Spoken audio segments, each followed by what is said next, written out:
बोलो शंकर भगवान की जय। आज मैं एक सावन का कजरी गीत लेके आई हूँ, थोड़ा हंसी मजाक का है, आप लोग सुनिएगा और हमारे चैनल पे अपना आशीर्वाद बनाए रखिएगा।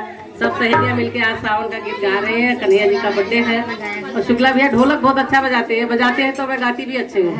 इसके लिए आप लोग देखिए और आशीर्वाद जरूर देना। सावन मास नींद नहीं आवे रही